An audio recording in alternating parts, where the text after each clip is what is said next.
Mi nombre es Rosa Amelia Vega y tengo 61 años. Vivo en un departamento pequeño en la Ciudad de México, en la colonia Doctores, lejos del mundo de luces y aplausos donde pasé casi una década de mi vida. Hoy voy a contarles algo que guardé durante mucho tiempo. No por cobardía, aunque el miedo sí estuvo ahí. Lo guardé porque lo que sabía era demasiado grande, demasiado íntimo, demasiado humano como para convertirlo en chisme. Pero hay cosas que no pueden irse contigo a la tumba. Y yo, con 61 años y un diagnóstico que me cambió la perspectiva de todo, decidí que era momento de hablar. Soy originaria de Ciudad Juárez, Chihuahua. Nací en 1963 en una familia de escasos recursos, la cuarta de 7 hermanos. Mi madre lavaba ropa ajena. Mi padre trabajaba en construcción hasta que su cuerpo se lo permitió y después simplemente dejó de trabajar. Crecí sabiendo que la vida no regala nada, que todo cuesta y que el trabajo duro es la única moneda que nadie te puede quitar. Me gradué de la secundaria con esfuerzo y después estudié un curso de hotelería en el Cecati porque alguien me dijo que en los hoteles siempre había trabajo. Tenían razón. Trabajé desde los 19 años en servicios de hospitalidad. Empecé como camarista en un hotel de 3 estrellas en Juárez, tendiendo camas, limpiando baños, aprendiendo que la dignidad no depende del trabajo que haces sino de cómo lo haces. Después me fui a Monterrey, luego a Guadalajara. Fui subiendo poco a poco, no en rango ni en sueldo espectacular, sino en experiencia, en confianza, en la capacidad de leer a las personas y entender qué necesitan antes de que lo pidan. Esa habilidad, sin saberlo, sería la que cambiaría mi vida para siempre. En 1991 llegué a la Ciudad de México. Tenía 28 años. Una maleta mediana y las ganas de alguien que siente que su historia todavía no ha empezado de verdad. Conseguí trabajo en un hotel de Polanco. Un hotel de los buenos, de los que reciben a gente importante, a artistas, a políticos, a empresarios. Aprendí rápido las reglas de ese mundo: ver sin mirar, escuchar sin oír, estar presente sin existir. El personal de servicio en esos lugares es invisible por diseño.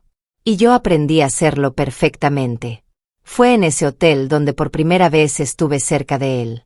No hablaré con él directamente todavía, porque esa parte merece su propio momento. Lo que diré es que cuando uno está cerca de ciertas personas, algo cambia en el aire. Hay personas que llenan un espacio de una manera diferente. No por arrogancia ni por exigencia, aunque eso también existía, sino por una energía que no se puede fingir ni comprar. Yo lo sentí la primera vez que entré a limpiar esa suite y supe, con una certeza extraña, que ese encuentro no sería el último. No fui contratada de un día para otro para trabajar con él. Esas cosas no funcionan así. Fue un proceso largo, de meses, casi de un año, en el que fui demostrando discreción, eficiencia y algo que en ese mundo vale más que cualquier título: la capacidad de no hablar. En el círculo de las personas famosas, el silencio es oro puro. Y yo, sin proponérmelo, había pasado años entrenando exactamente eso. Lo que voy a contarles no es una historia de escándalo. O no solamente eso. Es la historia de una mujer común que estuvo cerca de un hombre extraordinario y aprendió que los ídolos también sangran, también lloran, también se equivocan. Y que a veces, las personas que más los amamos somos las que más daño les hacemos al guardar silencio cuando deberíamos haber hablado. Llevo mucho tiempo cargando esto. Ya es hora de soltarlo. La primera vez que entré a trabajar directamente para él fue en el verano de 1992. No fue una entrevista formal. Fue más bien una prueba sin que yo supiera que me estaban evaluando. Una de las coordinadoras del hotel me llamó aparte una tarde y me dijo que había una solicitud especial, que un huésped importante requería personal de confianza para atender su suite de forma exclusiva durante una temporada. Me dijo que el pago sería mejor, que las horas serían irregulares y que la condición principal era absoluta discreción. Le pregunté de quién se trataba. Me miró con esa expresión que tienen las personas cuando están a punto de decirte algo que saben que va a impactarte y quieren disfrutar el momento. Me dijo el nombre y yo me quedé completamente quieta. Juan Gabriel. El divo de Juárez. El hombre cuyas canciones había escuchado toda mi vida, cuya voz era parte del paisaje sonoro de mi infancia en Chihuahua. El hombre que para millones de mexicanos no era solo un cantante, sino algo más cercano a un sentimiento colectivo. Ese hombre necesitaba una camarista de confianza, y alguien había pensado en mí. Sentí varias cosas al mismo tiempo. Primero orgullo. ese orgullo extraño de ser elegida para algo sin haber pedido serlo. Luego nerviosismo, porque yo sabía perfectamente que ese tipo de trabajo cambia las cosas, que cuando entras al espacio privado de alguien famoso ya no puedes fingir que no sabes lo que sabes. Y debajo de todo eso, algo que tardé en reconocer como miedo. Miedo de ver demasiado. Miedo de no poder olvidar. Acepté. Por supuesto que acepté. El dinero era mejor y yo tenía una familia en Juárez que dependía parcialmente de lo que yo mandaba cada mes. Mi madre seguía lavando ropa ajena, aunque ya sus manos no eran las mismas. Mis hermanos menores necesitaban cosas. La decisión económica era clara. Pero no voy a mentirles diciendo que solo fue por dinero. También fue por curiosidad. También fue porque a los 29 años una siente que la vida le está ofreciendo una puerta hacia algo diferente y sería una cobardía no abrirla. Me indicaron que debía presentarme a las 6 de la mañana del día siguiente en el piso exclusivo del hotel. Que llegaría alguien del equipo del señor para darme instrucciones específicas. Esa noche casi no dormí. Pensé en lo que me esperaba, en lo que podría ver, en cómo debía comportarme. Me repetí a mí misma las reglas que ya conocía de memoria: no preguntar, no comentar, no sorprenderse ante nada. Ser invisible. Ser eficiente. Ser discreta. Al día siguiente llegué puntual. Me recibió una mujer de unos 40 años, seria, bien vestida, con una carpeta en la mano y la expresión de alguien acostumbrado a manejar los detalles de una vida complicada. Se llamaba Esperanza. Era parte del equipo de logística personal del señor, como ella lo llamaba siempre. Nunca lo llamaba por su nombre ni por su apodo. Siempre el señor. Me entregó una lista de instrucciones escritas. Horarios, preferencias, prohibiciones. ¿Qué productos usar para limpiar y cuáles nunca? ¿Qué temperatura debía tener la suite cuando él llegara?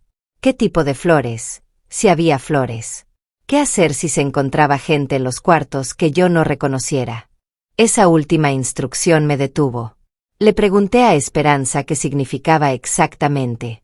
Ella me miró fijamente y me dijo algo que se me quedó grabado para siempre. Me dijo que en ese trabajo yo vería cosas que no entendería, que no me correspondía entender, que mi única función era hacer bien mi trabajo y olvidar todo lo demás. Que si podía hacer eso, estaría bien. Que si no podía, era mejor que lo dijera en ese momento antes de empezar. Le dije que podía. Y en ese momento lo creía. Los primeros días fueron de adaptación y de aprender a moverme en un mundo que tenía sus propias reglas, su propio idioma, su propio ritmo. La suite que ocupaba Juan Gabriel cuando estaba en ese hotel era grande, luminosa, llena de cosas. No el orden frío y minimalista que uno imagina en los cuartos de hotel de lujo. Era un espacio vivo, lleno de ropa, de papeles, de instrumentos musicales que aparecían y desaparecían, de flores frescas que alguien traía cada 2 días, de comida a cualquier hora, de personas entrando y saliendo constantemente. Aprendí rápido que su mundo era así. Nunca quieto. Nunca en silencio. Siempre había alguien, siempre había música sonando en algún rincón, siempre había conversaciones a medias que yo escuchaba sin querer mientras hacía mi trabajo. Me costó acostumbrarme al principio. Venía de hoteles donde el silencio era parte del protocolo, donde el personal de limpieza trabajaba como sombras. Aquí era diferente. Aquí el espacio vibraba con una energía constante que te envolvía aunque no quisieras. La primera vez que estuve en la misma habitación que él y que intercambiamos algo más que un gesto, fue al tercer día. Yo estaba organizando el closet, acomodando ropa que alguien había dejado desordenada, cuando él entró sin avisar. Era temprano, antes del mediodía. Vestía una bata de seda oscura y tenía el cabello sin arreglar, lo cual me pareció curioso porque en todas las fotos y videos que yo había visto siempre estaba impecable, siempre con ese estilo elaborado que era parte de su imagen. En privado, en esas horas de la mañana, era diferente. Más pequeño, de alguna manera. Más persona. Me vio y no dijo nada por un momento. Yo seguí trabajando sin mirarlo directamente. Esperanza me había dicho que no lo saludara primero, que esperara a que él marcara el tono de la interacción. Él se acercó al espejo del closet, se miró brevemente y luego me miró a mí a través del reflejo. Me preguntó si era nueva. Le dije que sí, que llevaba 3 días. Me preguntó de dónde era. Le dije que de Ciudad Juárez. Eso lo detuvo. Se dio la vuelta y me miró directamente por primera vez. Me dijo que él también era de Juárez. Que Juárez era suya aunque el mundo entero quisiera pedazos de él. Había algo en su voz al decir eso. No era orgullo exactamente. Era algo más complejo, más dolido, como si la ciudad de origen fuera simultáneamente su mayor tesoro y su herida más antigua. No supe qué responder. Solo asentí. Él se quedó mirándome un momento más y después salió del cuarto sin decir otra palabra. Esa noche, de regreso a mi cuarto de hotel donde me habían dado alojamiento durante la temporada, pensé en ese intercambio de 30 segundos. Había algo en ese hombre que no correspondía con la imagen que yo tenía de él. No era la excentricidad que todos describían, no era el divo inalcanzable de las revistas. Era algo más difícil de nombrar. Una soledad muy particular que se filtraba por debajo de todo lo demás como el agua debajo de una puerta. Con el tiempo aprendí que esa soledad era la constante de su vida. Que por más gente que lo rodeara, por más aplausos que recibiera, por más amor que le diera el público, había una parte de él que siempre estaba sola. Una parte que nadie podía tocar ni llenar. Y que él mismo, con toda su grandeza, no había aprendido a vivir en paz con esa parte. Eso fue lo primero que vi. Antes de los secretos, antes de las verdades que nadie conoce, vi eso. Vi a un hombre que se había construido una armadura tan elaborada que ya ni él mismo recordaba cómo era sin ella. Pasaron varios meses antes de que mi relación con él fuera algo más que funcional. Durante ese tiempo fui aprendiendo los detalles de su vida cotidiana que nadie ve desde afuera. Las manías, los ritmos, las contradicciones. Era un hombre de extremos. Podía ser generoso de una manera que quitaba el aliento, regalando cosas, pagando deudas de personas que casi no conocía, ayudando a gente sin pedirles nada a cambio. Y al mismo tiempo podía tener momentos de una exigencia casi irracional, de un enojo súbito por detalles pequeños que a cualquiera le parecerían insignificantes. Aprendí a leer sus estados de ánimo con la misma atención con que uno aprende a leer el clima. Había señales. Si llegaba silencioso y se encerraba en el cuarto de música, era mejor no interrumpirlo. Si llegaba cantando, aunque fuera a media voz, el día sería bueno. Si traía a mucha gente consigo y la suite se llenaba de ruido y risas, significaba que estaba en uno de sus momentos expansivos, en los que la generosidad y la energía desbordaban todo. Esos días eran los más fáciles para trabajar. Lo que nadie me había preparado para ver era la otra cara de esos días expansivos. Lo que pasaba después, cuando la gente se iba y quedaba el silencio. Porque Juan Gabriel con el silencio tenía una relación complicada. El silencio lo inquietaba. Necesitaba ruido, música, voces, movimiento.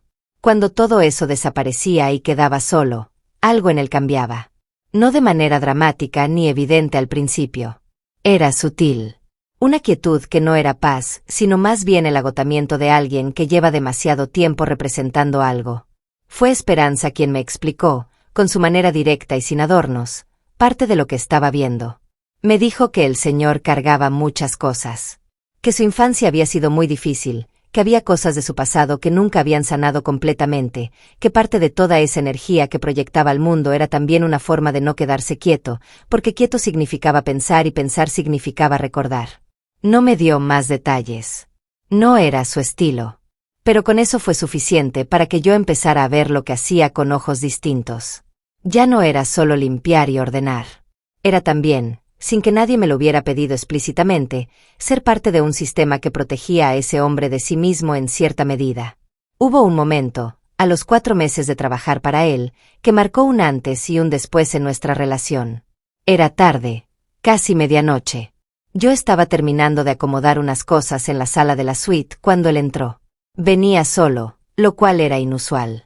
Generalmente siempre llegaba con alguien. Se sentó en el sofá grande sin encender más luces y se quedó ahí, en la penumbra, mirando hacia ningún lado. Yo continué trabajando en silencio, tratando de ser lo más invisible posible. Pero después de unos minutos me preguntó, sin voltear a verme, si me gustaba la música. Le dije que sí. Me preguntó qué canciones me gustaban de él. Y en ese momento cometí lo que pensé que sería un error irreparable. Le dije la verdad.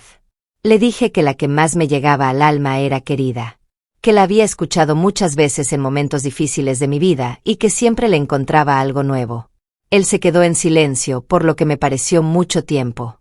Luego se levantó, Fue al piano que tenía en la sala, y tocó los primeros acordes de esa canción. Solo los acordes, sin cantar. Después paró y se fue a su cuarto sin decir nada más. Al día siguiente me trató diferente. No de manera exagerada ni obvia. Solo diferente. Como si algo hubiera cambiado en la manera de verme. Hay una cosa que quiero dejar clara desde ahora porque sé que muchos van a preguntárselo. Mi relación con Juan Gabriel nunca fue romántica ni íntima en ese sentido. Lo digo no porque me avergüence de nada, sino porque la verdad importa y porque confundir las cosas haría daño a una historia que merece ser contada correctamente. Lo que hubo entre nosotros fue algo más raro y en cierta forma más valioso que eso. Fue una especie de confianza silenciosa, la que se construye cuando alguien te ve actuar con discreción repetidamente y decide que puede ser depositario de su humanidad más frágil. Para el año 1994 yo ya no era solo la camarista. Mi rol había evolucionado de manera orgánica, sin títulos ni contratos nuevos, hacia algo que podría llamarse asistente de confianza, aunque nunca me llamaron así oficialmente. Acompañaba al equipo en algunos viajes. Me ocupaba de los espacios personales donde él descansaba. Conocía sus gustos, sus miedos cotidianos, sus rutinas más privadas. Fue en ese año cuando empecé a ver cosas que me costaron el sueño durante mucho tiempo. No cosas escandalosas en el sentido que la gente imagina cuando habla de secretos de famosos, sino cosas más difíciles de procesar porque eran profundamente humanas, porque mostraban las grietas de alguien que el mundo entero necesitaba que fuera indestructible. Lo vi llorar. No en el escenario, donde sus lágrimas eran parte de su arte y el público las recibía como un regalo. Lo vi llorar solo, sin público, sin cámaras, sin nadie que fuera a aplaudir. Una noche después de un concierto enorme, cuando toda la gente del equipo se había ido a celebrar y él se había quedado en su cuarto, entré a dejarle agua y medicamentos que tomaba regularmente para el dolor de garganta. Estaba sentado en el borde de la cama, con la ropa del escenario todavía puesta, brillante y elaborada, completamente fuera de lugar en ese cuarto quieto, y lloraba con una silenciosidad que daba más miedo que cualquier llanto ruidoso. Era el llanto de alguien que lleva mucho tiempo haciéndolo solo y ya aprendió a no hacer ruido. Me vio entrar y no se limpió las lágrimas. Eso me sorprendió más que el llanto mismo. Era como si ya no le importara o como si en ese momento yo fuera lo suficientemente invisible para que no valiera la pena el gesto. Dejé el agua y los medicamentos en la mesita. Me disponía a salir cuando me dijo que me quedara un momento. Me senté en una silla cerca de la puerta, no demasiado cerca, respetando su espacio. Él no dijo nada por varios minutos. Yo tampoco. Después me preguntó si yo creía que uno podía amar tanto a algo que ese amor se convirtiera en una trampa. No supe qué responder. Le dije que no lo sabía, pero que parecía que sí. Él asintió lentamente y no dijo más. Salí de ahí con algo pesando en el pecho que no supe nombrar en ese momento. Ahora sé que era el principio de entender que estar cerca de alguien grande tiene un costo que nadie te advierte cuando aceptas el trabajo. Entre 1994 y 1998 fui testigo de muchas cosas. Algunos momentos eran de una belleza extraña, de esos que uno no esperaba encontrar en ese trabajo. Lo vi componer. No en el estudio, sino en cualquier lugar, a cualquier hora, como si las canciones lo persiguieran y él solo tuviera que detenerse a atraparlas. Había noches en que yo estaba terminando mis labores y le escuchaba desde el pasillo, tarareando algo nuevo, repitiendo una frase una y otra vez hasta que le sonaba como debía. Esos momentos tenían algo de sagrado. La sensación de estar cerca del origen de algo que después millones de personas cantarían sin saber en qué cuarto de hotel, en qué madrugada solitaria, había nacido. Pero también vi cosas que me pesaron de otra manera. Vi la forma en que ciertas personas de su círculo se aprovechaban de su generosidad. Vi cómo algunos de los que lo llamaban amigo estaban más interesados en lo que él podía darles que en él como persona. Y vi cómo él, que era un hombre inteligente y perceptivo en muchos sentidos, a veces elegía no ver eso, elegía creer en la lealtad de personas que no la merecían, porque la alternativa, que era la soledad absoluta, era demasiado pesada. Hubo una situación específica que me marcó profundamente y que tiene que ver con algo que afectó a personas cercanas a él de manera que hasta hoy creo que no se conoce completamente. No voy a dar nombres todavía porque algunos de esos nombres pertenecen a personas que siguen vivas y que tienen familias. Pero sí voy a decir que hubo dinero que desapareció. Dinero importante, destinado a un proyecto que él tenía muy cercano al corazón, un proyecto que involucraba a niños en situación de calle, algo en lo que creía genuinamente. Yo lo sé porque era parte del personal que organizaba los espacios donde se hacían las reuniones de ese proyecto. Escuché conversaciones, vi documentos encima de mesas, vi las expresiones de personas cuando creían que no había nadie mirando. Vi el momento en que él descubrió que algo no estaba bien, que los números no cuadraban, que la confianza había sido traicionada. Lo que más me dolió no fue el robo en sí, aunque eso ya era suficientemente grave. Lo que me dolió fue su reacción. No hubo escándalo, no hubo confrontación pública, no llamó a nadie ni levantó la voz en lugares donde pudieran escucharlo. Lo que hizo fue quedarse muy quieto durante varios días. Más quieto que de costumbre. Y después simplemente siguió adelante, como si absorber esa traición sin quebrarse fuera una habilidad que había desarrollado a fuerza de práctica. Le pregunté una vez, mucho tiempo después, por qué no había hecho algo al respecto. Me miró de una manera que no he olvidado y me dijo que había cosas que era mejor cargarlas solo porque si las soltabas el daño que hacían era peor que el peso de guardarlas. Entendí en ese momento que él y yo teníamos algo en común que ninguno había elegido tener.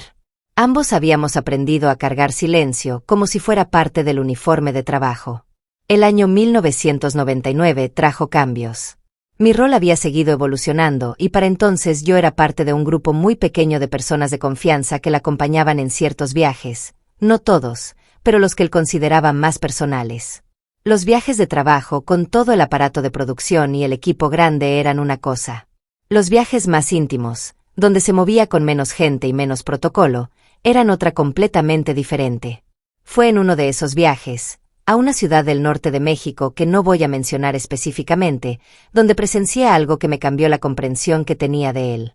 Viajábamos con un grupo pequeño. Él tenía compromisos privados en esa ciudad, nada relacionado con presentaciones públicas. Me había indicado que me quedara disponible en el hotel mientras él salía con una persona a quien yo no conocía, un hombre de mediana edad que llegó puntual y del que nunca supe el nombre. Regresaron horas después.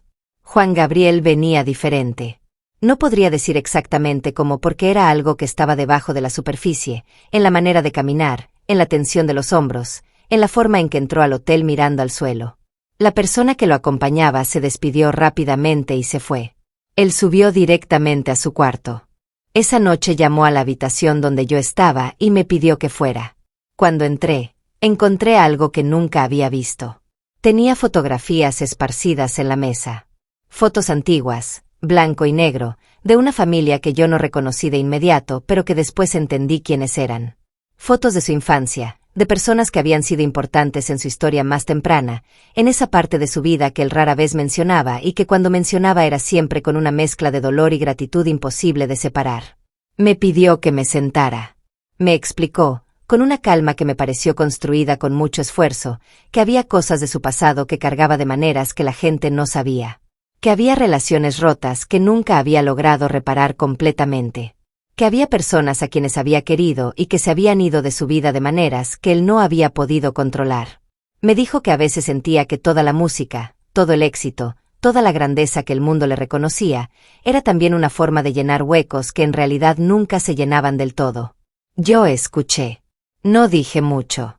Creo que en ese momento él no necesitaba respuestas, sino alguien que aguantara el peso de lo que estaba diciendo sin derrumbarse bajo él. Cuando terminó de hablar me agradeció. Me dijo que era buena para escuchar. Le dije que era parte de lo que hacía. Me respondió que no era parte del trabajo, que era parte de quien era yo, y que eso valía más que cualquier contrato. Esa noche lloré en mi cuarto. No de tristeza exactamente, sino de la emoción extraña de ser vista por alguien que el mundo entero miraba sin que casi nadie lo viera a él de verdad. Hay un secreto que cargué durante años y que tiene que ver con su salud. No voy a revelar detalles médicos específicos porque no es mi lugar hacerlo y porque parte de lo que aprendí junto a él fue que la enfermedad de una persona le pertenece antes que a cualquier otra cosa. Pero sí voy a decir que para el año 2000 había señales que yo veía claramente y que me preocupaban, señales que el equipo cercano también veía y que colectivamente, por razones que entonces entendía y ahora cuestiono, elegíamos no nombrar en voz alta. No era que estuviéramos ocultando algo al mundo de manera activa y deliberada. Era más sutil que eso. Era la tendencia humana de no querer ver lo que duele ver, de interpretar las señales inquietantes de la manera más optimista posible, porque la alternativa implica enfrentar algo para lo que nadie está preparado. Cuando el hombre que representa una parte del alma colectiva de tu país empieza a mostrar fragilidad, la reacción natural de quienes lo rodean es proteger esa imagen tanto hacia afuera como hacia adentro. Lo vi rehusar tratamientos médicos en al menos 2 ocasiones que yo sepa. No por ignorancia ni por irresponsabilidad, sino por una mezcla de cosas más complicadas. El miedo, que en los hombres poderosos a veces se disfraza de desdén hacia la medicina.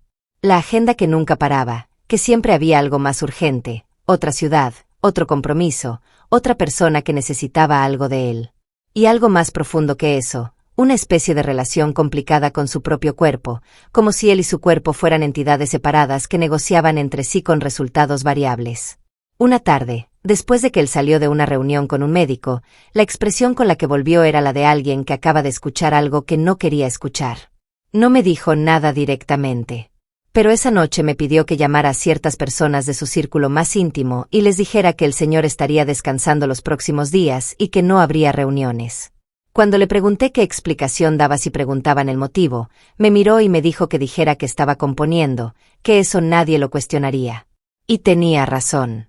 Nadie cuestionó nada. El mundo siguió girando. Los fans esperaban su próximo disco. Los medios especulaban sobre sus proyectos. Y él, detrás de esa cortina de normalidad que todos ayudamos a mantener, navegaba algo que yo intuía era más serio de lo que dejaba ver. Me pregunté muchas veces si debía haber hecho algo diferente en esos momentos. Si debía haber insistido, confrontado, buscado a alguien de mayor peso en su vida para que interviniera. No lo hice. Y esa omisión es parte de lo que cargo hasta hoy.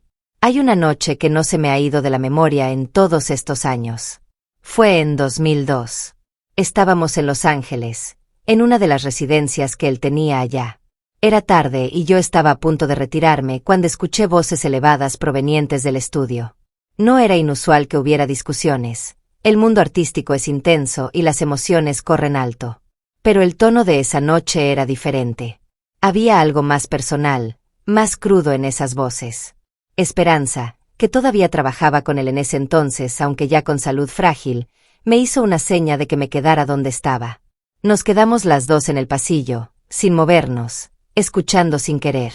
La discusión era entre él y alguien a quien yo conocía de vista, alguien que había estado en su entorno por mucho tiempo y que tenía un lugar especial en su mundo interior aunque difícil de definir para los de afuera. No voy a reproducir lo que se dijeron porque parte de esas palabras no son mías para repetirlas. Lo que sí voy a decir es que en esa discusión salieron a la luz cosas que yo había intuido pero nunca escuchado nombradas directamente. Cosas sobre lealtades rotas. Cosas sobre dinero, pero más allá del dinero, sobre la manera en que él sentía que ciertas personas cercanas habían convertido su afecto en una transacción. Había una rabia en su voz que yo casi nunca le había escuchado, una rabia limpia y vieja, de esas que se acumulan durante años antes de salir. La otra persona se fue esa noche dando un portazo. Él se quedó solo en el estudio. Esperanza y yo nos miramos y tomamos la decisión callada de que una de nosotras debía entrar. Me tocó a mí. Entré despacio. Él estaba de pie frente a la ventana, mirando hacia afuera, hacia las luces de la ciudad.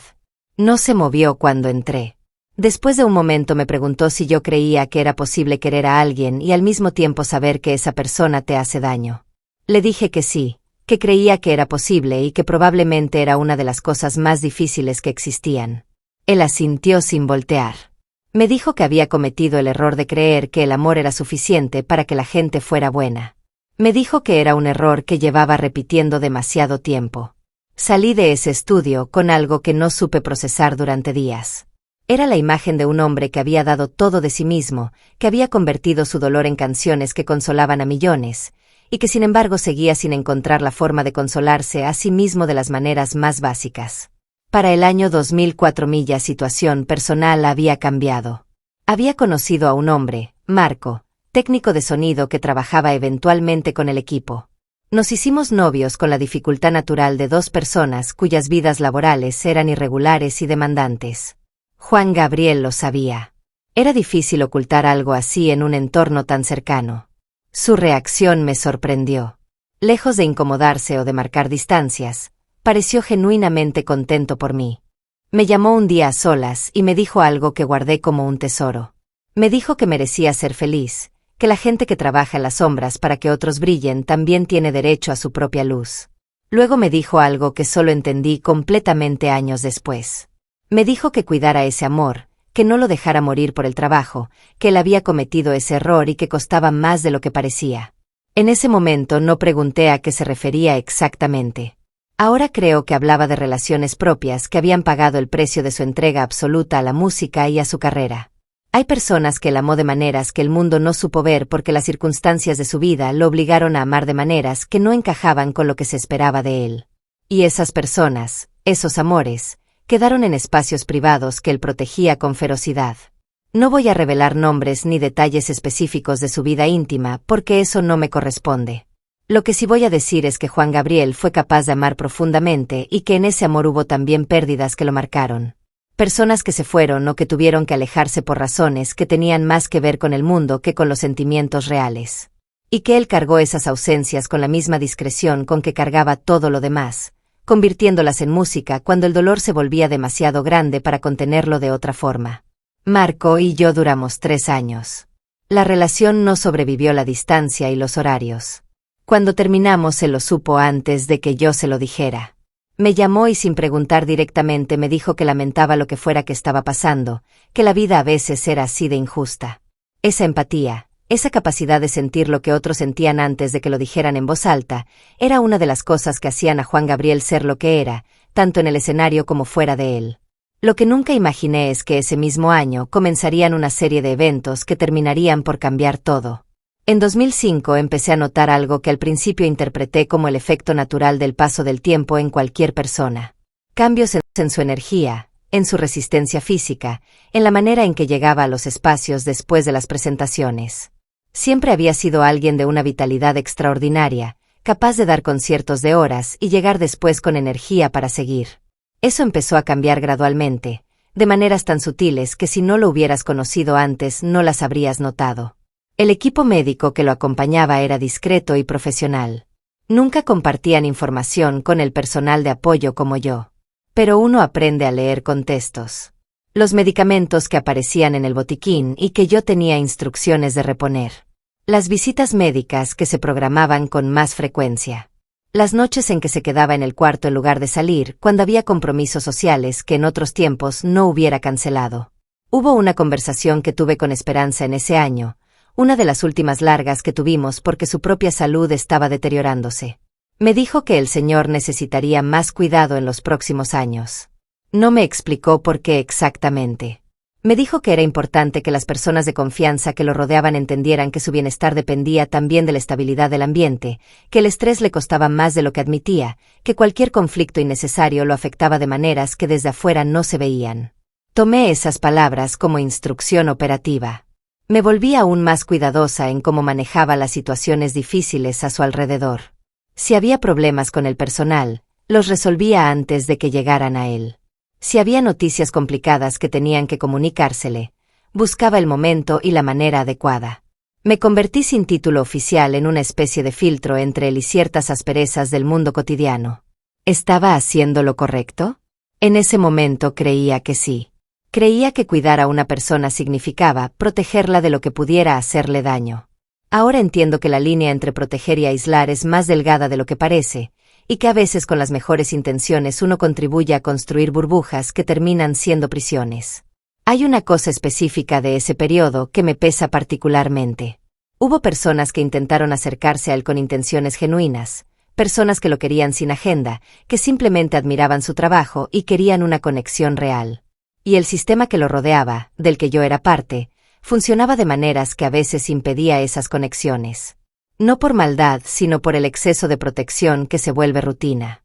Me pregunto a veces cuántas relaciones verdaderas se perdieron así.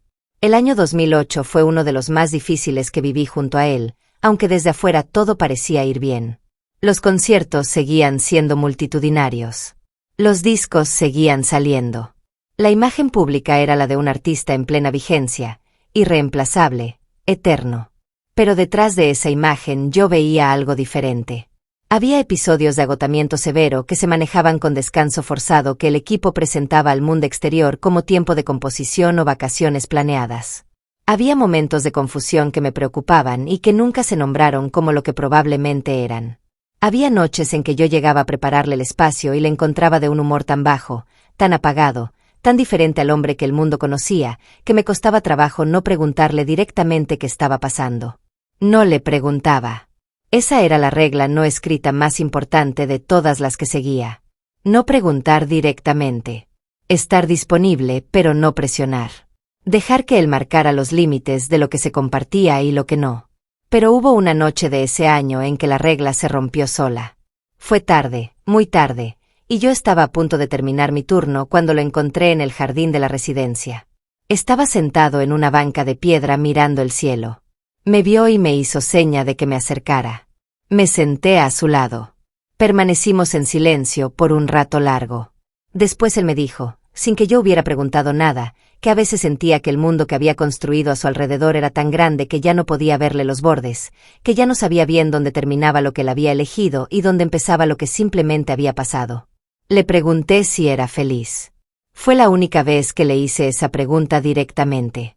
Él me miró con una expresión que no era tristeza exactamente, sino algo más complejo, algo que combinaba gratitud y resignación y una lucidez que dolía de ver. Me dijo que había momentos de felicidad muy grandes, que cuando cantaba y sentía al público había algo que no podía describirse con palabras, una conexión que era lo más cercano a la plenitud que conocía. Pero que después, cuando todo se callaba, lo que quedaba era complicado.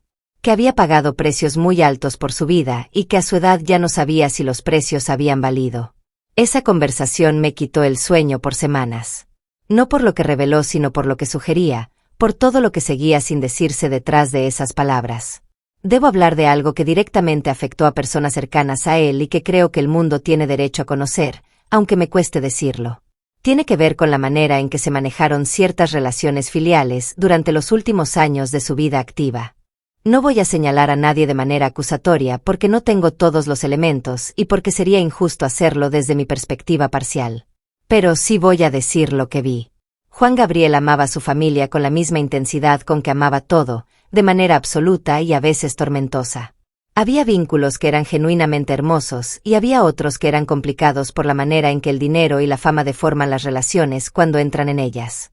Vi cómo algunas personas que formaban parte de su círculo familiar tomaban decisiones en su nombre que él no siempre conocía completamente. Vi cómo a veces la información que llegaba a él sobre ciertos asuntos estaba filtrada de maneras que beneficiaban a quien la filtraba. No lo confronté con esto porque no era mi lugar y porque en el fondo tenía miedo. Miedo de romper algo que, aunque frágil, funcionaba. Miedo de las consecuencias de señalar problemas en un sistema del que yo también dependía económicamente.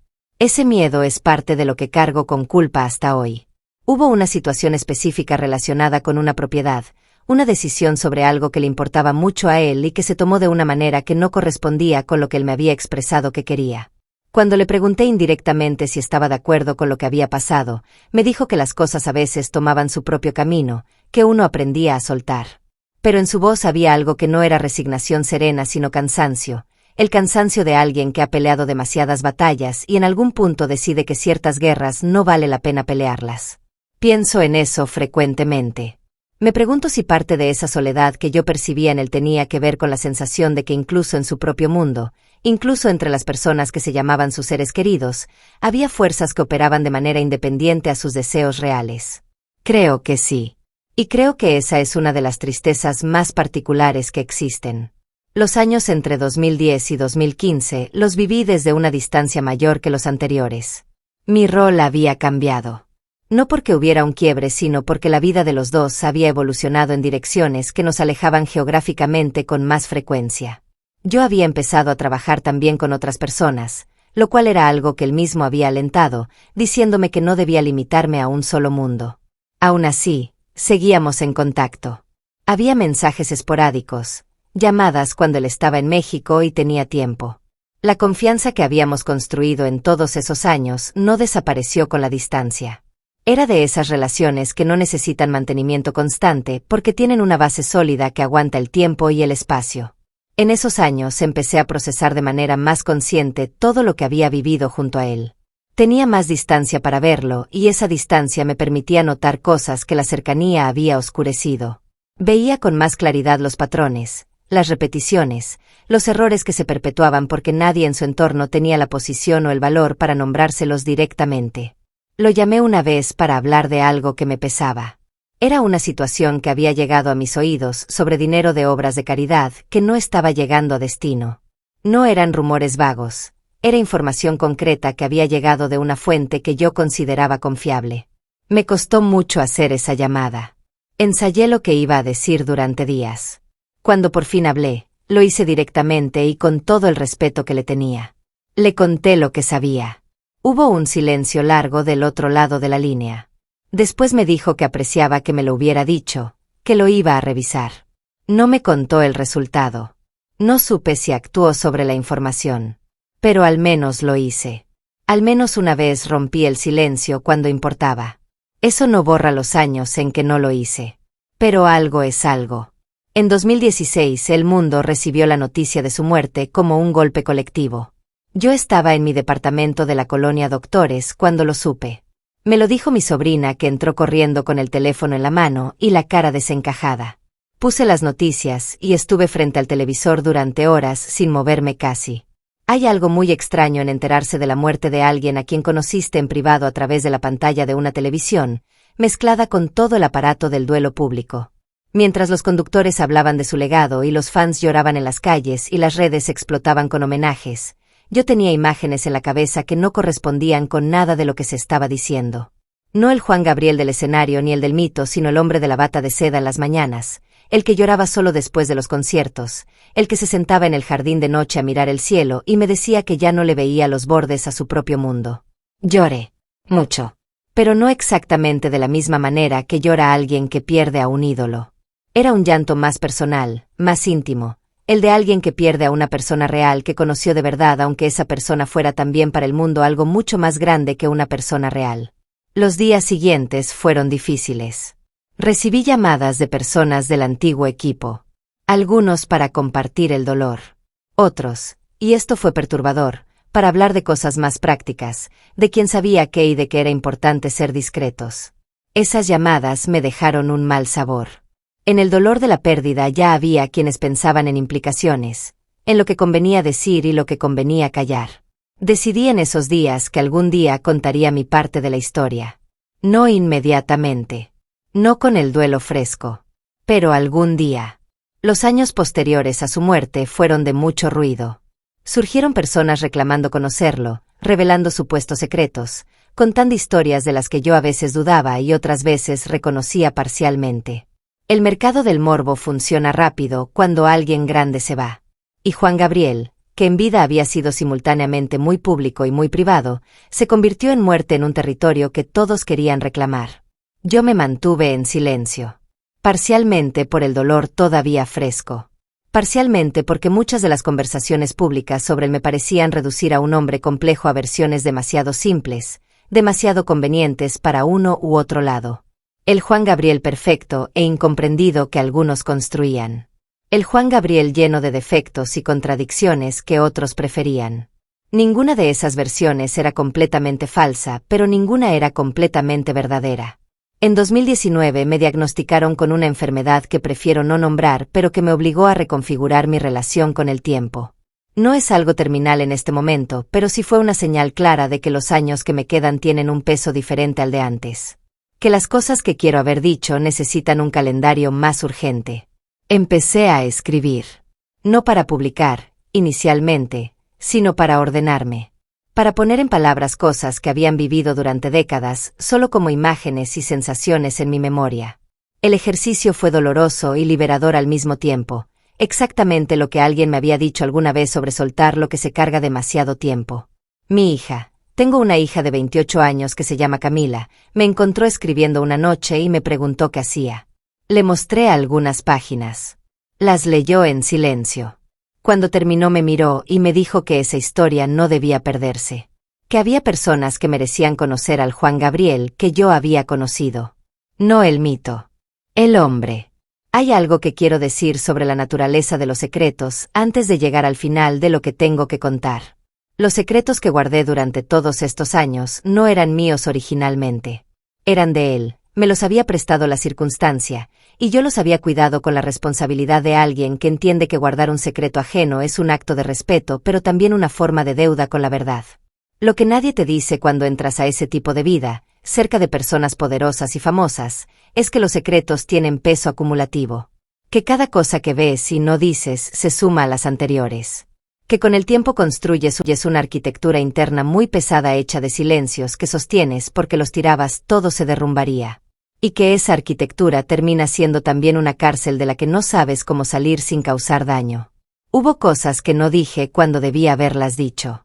La situación de su salud que vi deteriorarse y que ayudé a normalizar con mi silencio. Las traiciones dentro de su círculo que no señalé con suficiente fuerza.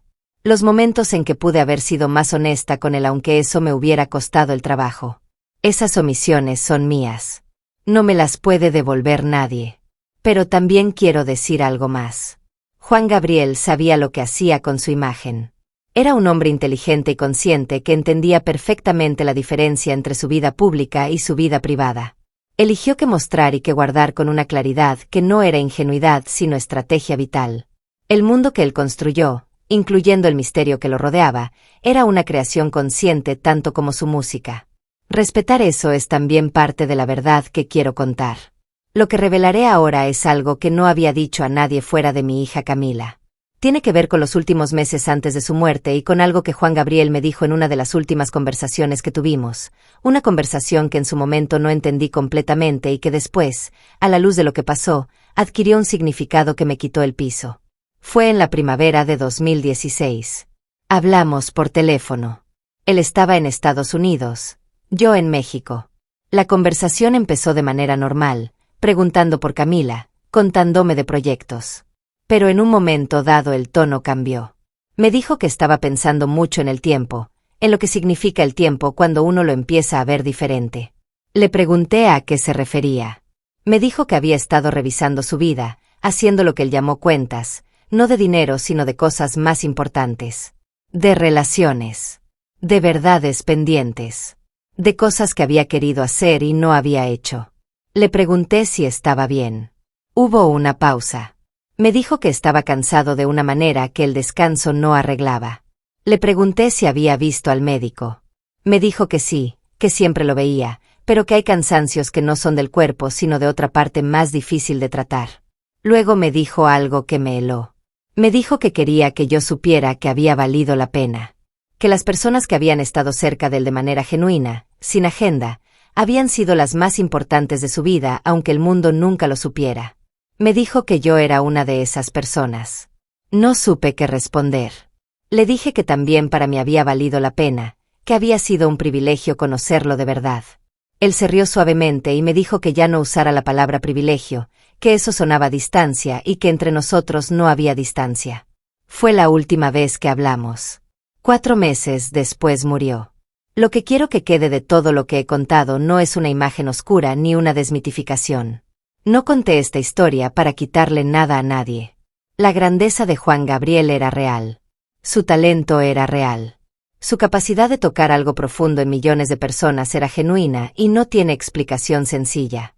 Eso no cambia por nada de lo que yo haya visto en privado. Si acaso, lo que vi en privado me hace apreciarlo más. Lo que quiero que quede es la imagen completa. Un hombre que fue grande y que también fue vulnerable. Que amó profundamente y que también se equivocó. Que construyó algo extraordinario y que pagó precios altos por ello. Que fue capaz de generosidades enormes y que también fue rodeado a veces por personas que se aprovecharon de esa generosidad. Que guardó secretos y que vivió con el peso de guardarlos. Quiero que quede la imagen del hombre de la bata de seda en las mañanas. Del que tocaba los primeros acordes de Querida sin cantar. Del que lloraba solo sin hacer ruido. Del que se sentaba en jardines nocturnos a mirar el cielo y confesaba que ya no le veía los bordes a su propia vida. Ese hombre también fue Juan Gabriel. Tan real y tan importante como el del escenario. Y quiero que quede algo más. La historia de todas las personas que existen en las sombras de las vidas grandes. Los que cuidan, los que guardan, los que están sin estar, los que saben sin decir. Somos parte de esas historias aunque nunca aparezcamos en los titulares. Y nuestro silencio tiene consecuencias, buenas y malas, que también forman parte de la historia real de las personas a quienes servimos. Si pudiera hablarle ahora, le diría que lo guardo con cariño verdadero, que no tengo rencor por nada, que entiendo ahora mejor de lo que entendía entonces lo que significa construir una vida como la que él construyó y el costo que eso tiene. Y que ojalá en algún lugar esté descansando de ese cansancio que el descanso no arreglaba. Mi nombre es Rosa Amelia Vega. Tengo 61 años y vivo en la colonia Doctores de la Ciudad de México. Trabajé cerca de Juan Gabriel durante casi una década y guardo en mi memoria cosas que no se publican en los libros ni se mencionan en los documentales. Hoy, con una enfermedad que me recuerda que el tiempo es finito y que los silencios tienen fecha de vencimiento, decidí hablar. No hablé para destruir nada. Hablé porque la verdad completa de las personas grandes les pertenece a todos, no solo a los que la vivieron cerca. Hablé porque creo que Juan Gabriel, el hombre real, merece ser conocido en su totalidad y no solo en la versión que el mundo decidió que era manejable o conveniente. Hablé también por mí. Por todos esos años cargando cosas que no eran exclusivamente mías.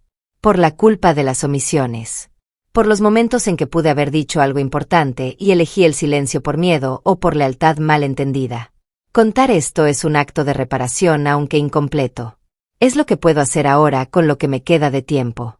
Camila, mi hija, leyó todo lo que escribí y me dijo algo que me dio paz. Me dijo que guardar un secreto de alguien no es traicionarlo cuando llega el momento de contarlo con respeto. Que hay una diferencia enorme entre el chisme y el testimonio. Que lo que yo tenía era un testimonio y que los testimonios tienen obligación de existir. Creo que tiene razón. Creo que esta historia debía contarse. No porque cambie el legado de Juan Gabriel, que es demasiado grande para que yo o nadie pueda alterarlo, sino porque añade una capa de humanidad a ese legado.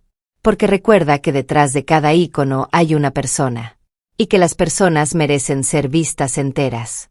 El silencio tiene un costo. Me lo cobró durante años en forma de sueños interrumpidos y conversaciones que no tuve y verdades que se quedaron a medias. Hoy lo suelto. No todo, porque hay cosas que seguirán siendo exclusivamente suyas.